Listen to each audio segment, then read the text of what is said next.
Carmelo Anthony, where did he land, Sam? Portland just announced tonight. Interesting, Yeah, interesting. they're having some trouble scoring the ball, Yeah. especially off the bench. So I'm guessing he knows that he's coming off the bench. But if he, I think he really, really wants to play. Try to right his, Legacy or whatever. yeah, and if he can come off the bench and give 15 points a night and It's lead great. that team into the playoffs, I mean, he's going to open himself up for a much bigger opportunity going further to close out the career that he wants to and not basically be pushed out of the league. So he really can write his own destiny here, and he could be the man going up against second string guys. And Yeah. Carmelo's still a bucket. I mean, last year in 3 games, I think he only played 11, but in 3 or 4 games, he got over 28 points. The guy can still put the ball in the basket. Yeah, He it's doesn't play a lick of defense, but you know what? None of these yeah, I guys know, really right? do. I know. None of the scorers in the league besides Kawhi, and maybe a few others here and there, are really lockdown defenders. So if Carmelo is coming in as second string guys and he's able to put up 15, 20 points a night, even 12, that gives them a lot more than they're getting now from a Mario Herzonia or anyone else Mm. who's Nasir Little, whoever else is coming off the bench right now. Yeah, I was looking at the standings, Sam, and I saw Portland was hurting, so that's an interesting landing spot for Carmelo. I saw that Golden State, obviously, with all the injuries and everything, are very slow, and the thought of them getting a potential lottery pick next Well, year. that's why I they're know. not. That's why they don't want to sign anybody. Yeah, Everyone's like, "Oh, Carmelo should go there." No, if yeah, right. Carmelo goes there, he himself can win them. 5 games. Yeah, that could They that don't. They screw the don't ping want pong, that. right?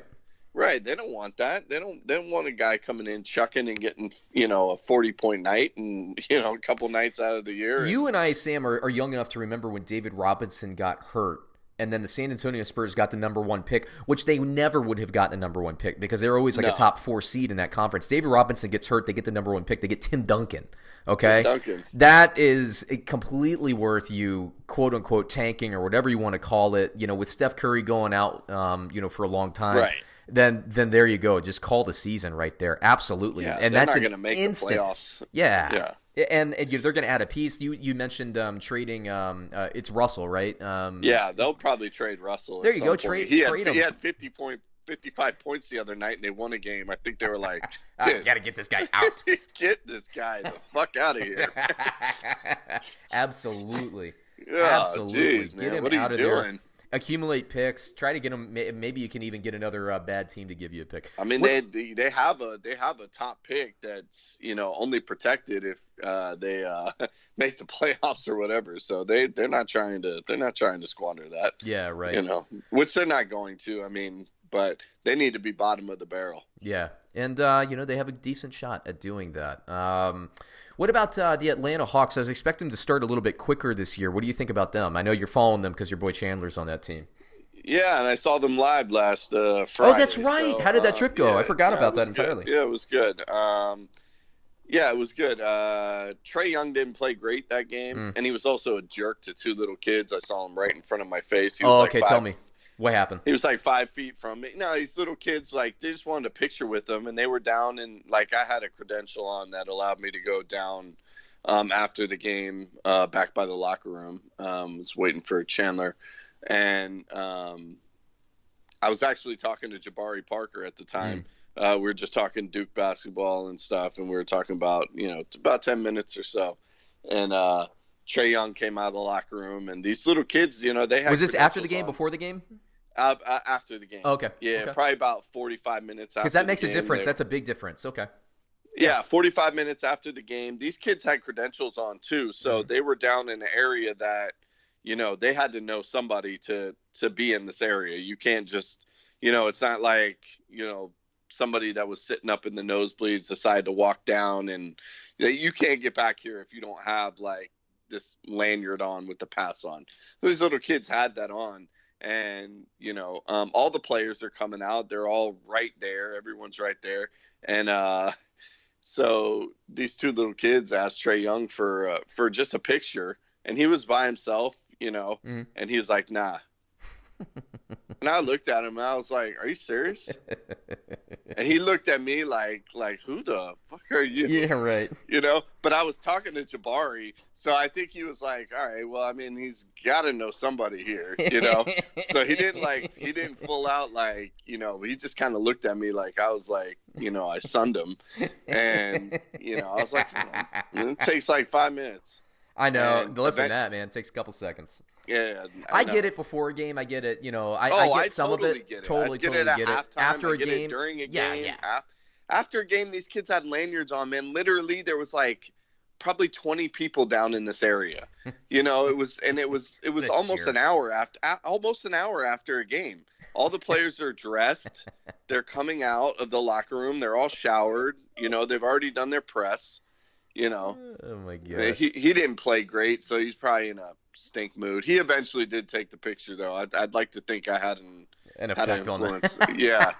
So I was like, dude, are you serious? Come on, man. You know me, man. I just looked at him. I was like, are you serious? He looked at me like I was his grandfather. Oh, that's good. So it was funny, but everyone else was taking pictures with these kids. I'm like, at least they're not asking for autographs. They right. A picture, I feel like it's a lot easier to do. So. Yeah, man, people. But yeah, they're an interesting team. Really young, really young.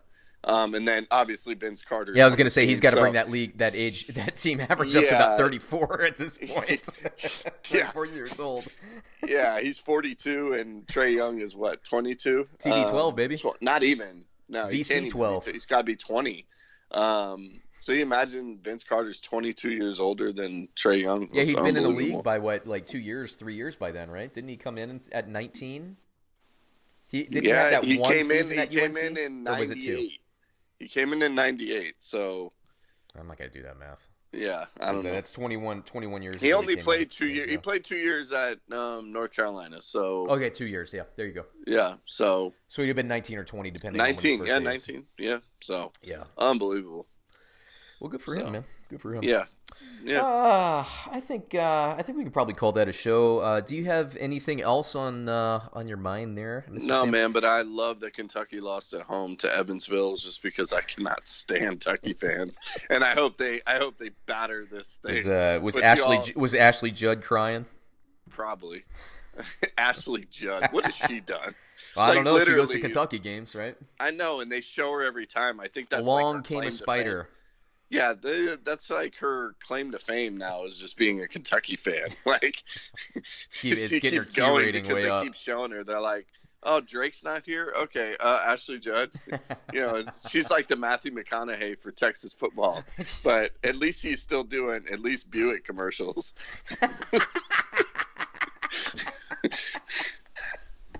I kid. I like Matthew McConaughey. Yeah, Matthew McConaughey, man. True Detective. That was a good. I never got into that, man. Oh, here's an interesting one. So before we recorded, right before I came down, I started watching. There's this new documentary series. You know how I like documentaries. Yeah. I was watching the documentary series. New one popped up about World War II, and they were talking about the German strategy, which I've never really gone too much into that because I find the whole thing uncomfortable to learn a little bit about kind of the. But they don't talk about any of the I guess horrible Nazi genocide. At least they haven't started talking. But they're just talking tactics, military tactics, which I do find interesting. It's the same reason why I love the NFL is tactics, right? But they were talking about Germany when they invaded France. Their blitzkrieg. They basically just ran roughshod over France. The French army.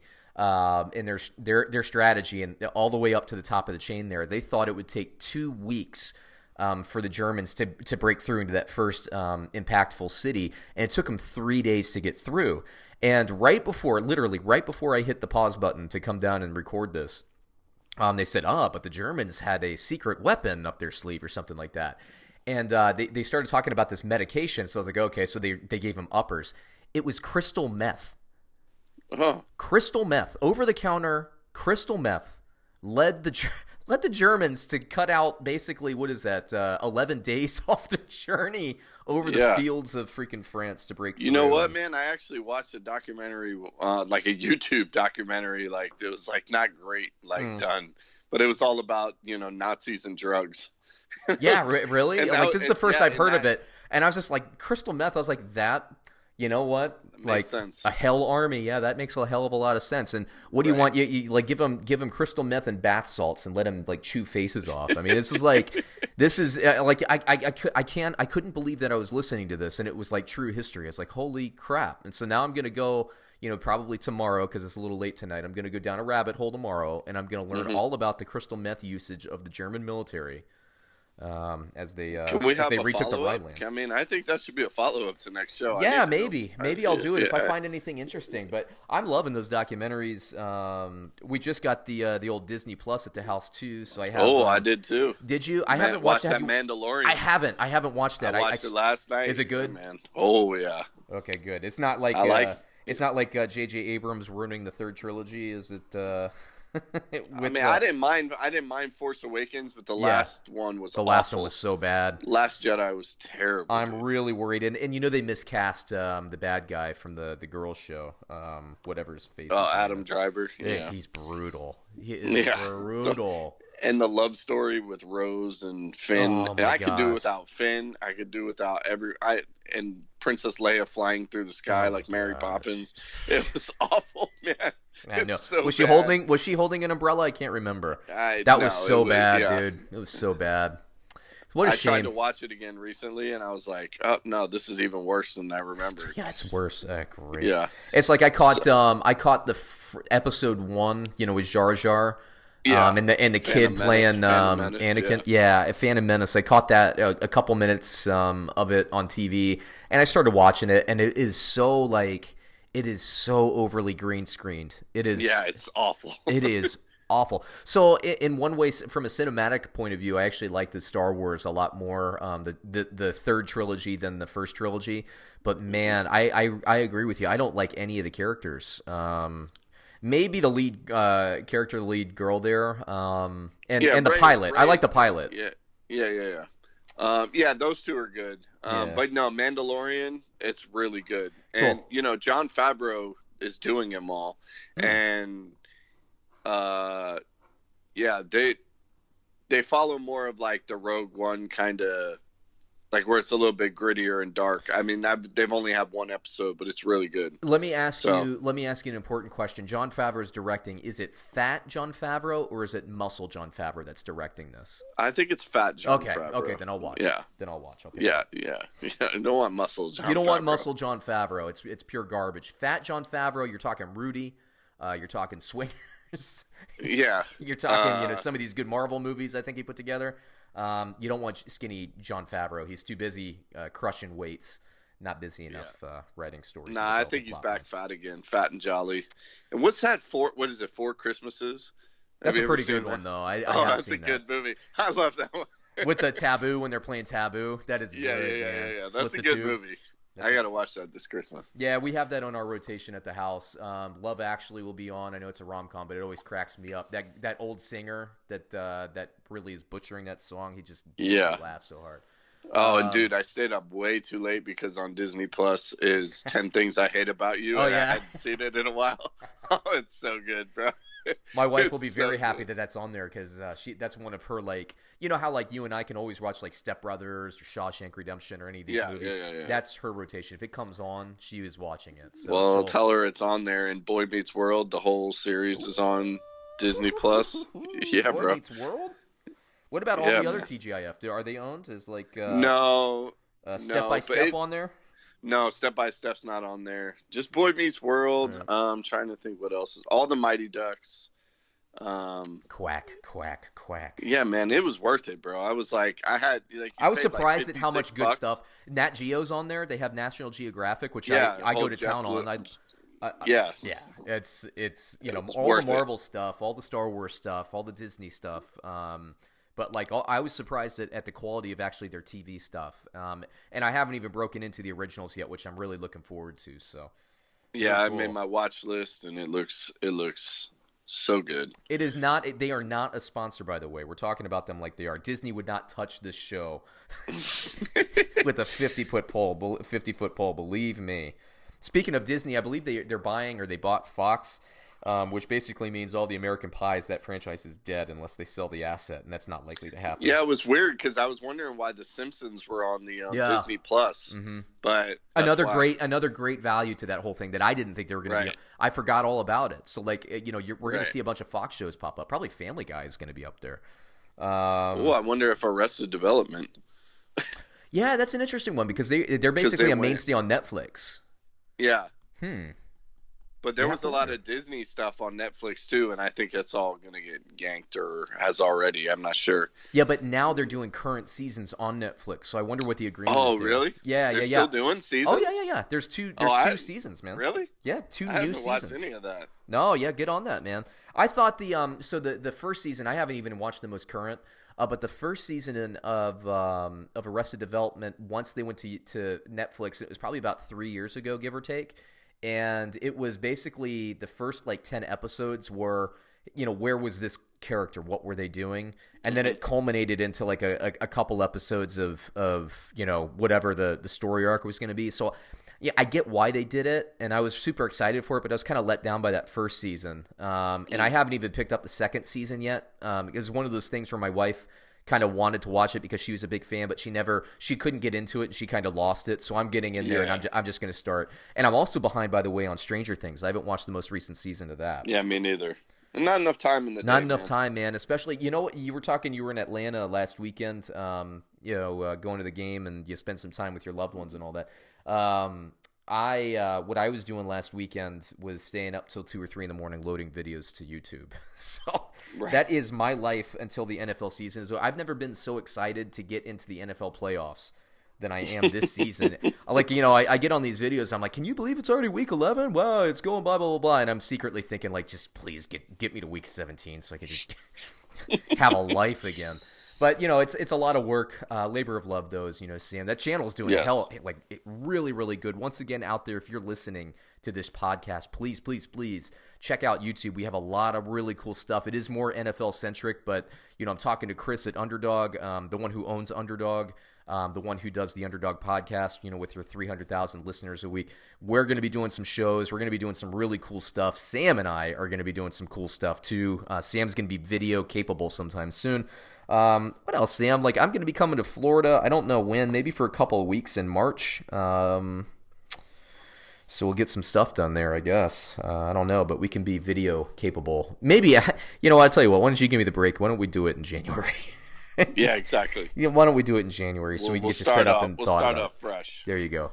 2020, a new year, us. New year, new faces. There you go, baby. There you go. All right. Well, I think we can really end it there. Everybody out there, hey, thanks for listening once again. Go out, be good to one another. Be good. Be good.